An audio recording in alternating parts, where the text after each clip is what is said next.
네, 그럼 이제 사회적, 제도적, 법적 제도로 넘어가도록 하겠습니다. 그럼 현재 상담, 법적 지원, 보호크 프로그램과 같은 피해자 지원 시스템은 충분하다고 보십니까?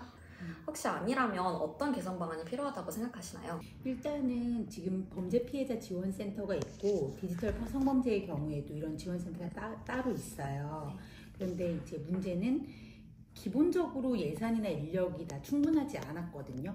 그런데 이번에 이제 여가부 폐지나 이런 것들이 너무 성급하게 논의가 되고 추진이 되면서 그런 중요한 예산들이 좀 삭감된 부분이 있다고 들었고, 특히 이런 걸 예방하기 위해서는 교육과 관련된, 그러니까 성폭력 예방 교육에 대한 예산이 매우 필요하고, 성인지적 관점의 교육이라든지 이런 것들이 되게 중요한데 그런 예산들이 많이 깎였다고 하더라고요.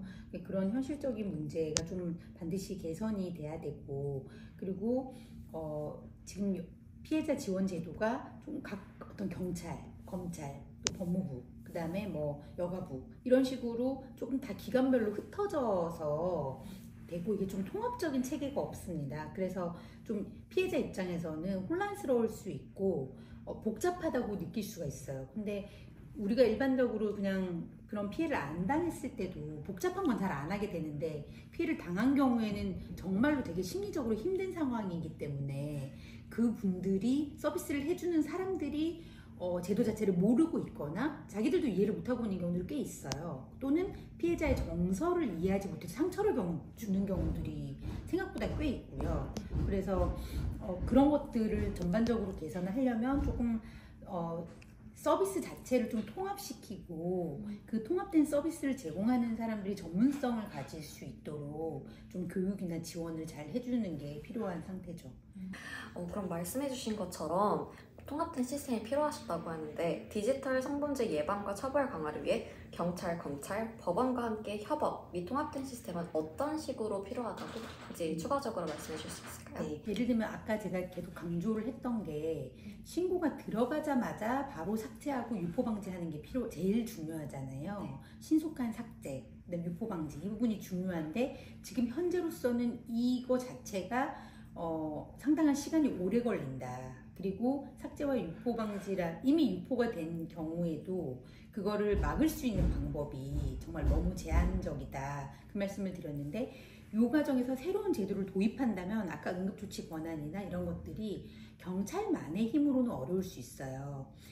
왜냐하면 어찌됐건 피고인이 자기 핸드폰이라든지 자기가 가지고 있는 이런 것들에 대해서는 그런 어떤 소지 권한이나 이런 걸 가지고 있기 때문에 네네 법원이 어느 정도 피고인의 인권과 그다음에 피해자의 어떤 지금 권리 그다음에 사회 전체적인 안전의 문제 이런 걸 다 고려해서 신속한 삭제를 결정을 해줘야만 하는 부분이 있을 수 있거든요. 그렇다면 이런 어떤 새로운 가처분 제도를 도입해서 피해자가 직접 신청을 하면 신속하게 삭제가 되도록 하는, 그리고 유포를 방지를 직접적으로 명하고 간접 강제 방안, 아까 말씀드린 것도 불이행 시에 가해자가 직접적으로 벌금을 내도록 하거나 또는 간접 이행비라고 하는데 하여간 그런 돈을 부담할 수 있게 하는 그런 제도가 필요한 거죠. 현재로서는 사실은 어찌 보면은 이 시스템에서는 가해자가 한 달 이상 유포를 할 수 있는 시간을 가지고 유포를 하고 나서 국가가 막대한 국가 예산을 들여가지고 그거를 찾아다니면서 삭제해주는 이런 되게 뒷북 시스템이거든요. 돈도 많이 들고, 그죠? 그 피해자는 피해자대로 너무 불안하고. 네.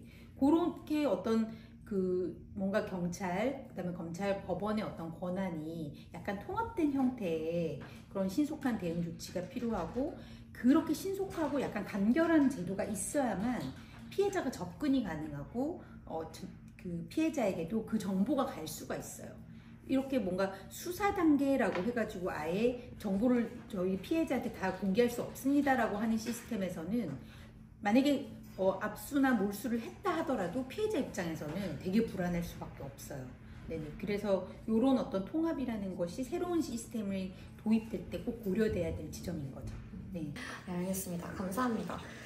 그러면 특히나 디지털 성범죄는 청소년들 사이에서 빠르게 퍼져나가고 있다고 말씀해 주셨는데요.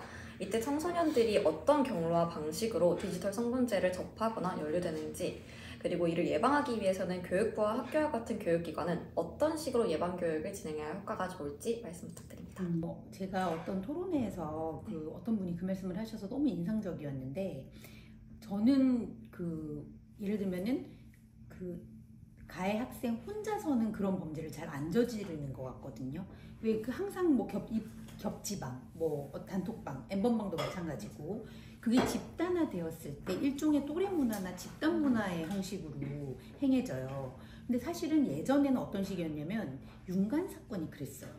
윤관 사건은 그 청소년들에 의해서 많이 벌어지는데, 혼자서는 절대 그런 범행을 저지르지 않을 아이들도 같이 있다 보면 내가 거기에 참여하지 않으면 마치 문제가 되는 것처럼 바보처럼 놀림을 받는 이런 거를 피하기 위해서 또래 문화의 어떤 아주 악성이죠. 그런 게 드러나는 형식으로 이런 범죄들이 사실은 가능한 것 같거든요. 그럼 사실 건강한 또래 문화라는 건 도대체 뭘까? 그리고 지금 대부분의 그 피해자가 여성이기 때문에, 여학생들이기 때문에 과연 여학생을 내가 정말로 친구로 보고 동료로 보고 있는가, 이런 부분에 대한 좀 진지한 교육이 필요한 것 같아요. 그러니까 다 형식적으로 뭐 성인지 교육을 하고 성평등을 얘기하고 그런 교육을 좀 뛰어넘어서 남학생들이 고통에 대해서, 고통을 이야기하는 것에 대해서 본인들도 공감 능력을 정말 좀 키우고, 그래서 어떤 분이 얘기한 게 남학생들이 좀 울 수 있게 해줘야 된다, 그 얘기를 하더라고요. 그러니까 이게 감정이라든지 이런 울음을 참는 게 이렇게 시대가 많이 지나왔는데도 아직도 되게 성역할로 좀 강요되고 있는 부분이 있다. 그분이 이제 선생님이셨거든요. 그러면서 그 남자애들이 자기 감정을 모르니까 타인의 감정에는 더욱더 공감을 못하는 것 같다. 그래서 그런 감정교육 같은 걸 많이 해야 될 것 같다. 그 말씀이 저는 정말로 와닿았어요. 그러면 이제 정말 마지막으로 변호사님 의견과 미래 방향성에 대해서 들어보고 싶은데요. 디지털 성범죄를 예방하기 위해 일반인이 반드시 알아야 할 정보나 유의해야 할 점이 있으면 무엇이 있을까요? 특히 기술적 환경의 변화 속에서 피해를 예방하는 데 도움이 될 만한 구체적인 행동 지침이나 사회적 인식 변화가 있다면 말씀해 주세요. 일단 제가 통계를 봤을 때 디지털 성범죄를 당하고 신고를 하는 비율이 절반 약간 넘는 정도였어요. 상당 부분이 신고를 안 하시더라고요. 그 이유가 첫 번째는 처벌이 안 될 것 같아서, 어차피 해도 안 될 것 같아서, 두 번째는 뭐 자기 신상이 드러날 것을 우려해서 이런 등등이었거든요. 그런데 이걸 꼭 구별했으면 좋겠어요. 저희가 이런 처벌이 잘 안 되는 문제를 계속 얘기하는 거는 이 문제를 개선하기 위해서 노력하는 사람들이 많다는 뜻이지, 이 범죄를 저질러도 괜찮다는 뜻이 아니에요.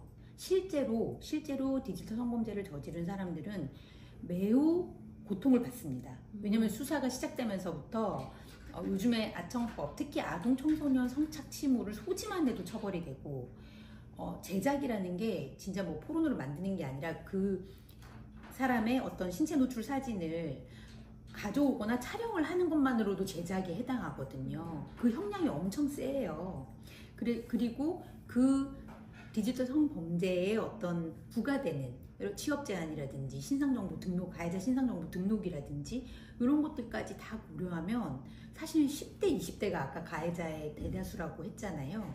그 연령대에 이런 일로 연루되었을 때 자기 인생이 망한다는 느낌을 받지 않을 수가 없고, 온 가족이 정말 절망하게 돼요.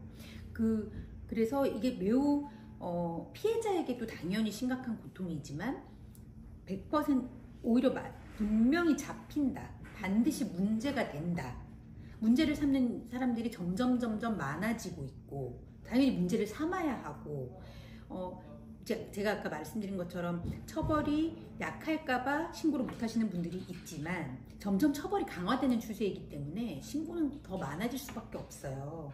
그리고 사회에서 일단 많은 분들이 우려하고 있기 때문에 제도를 계속 바꿔나가고 형량은 계속 높여지고 제재도 많아지잖아요. 그렇기 때문에 반드시 잡히고 내가 잘못했을 때 내 인생을 망칠 수 있다, 이거를 정말 기억해야 되고요. 그 다음 두 번째는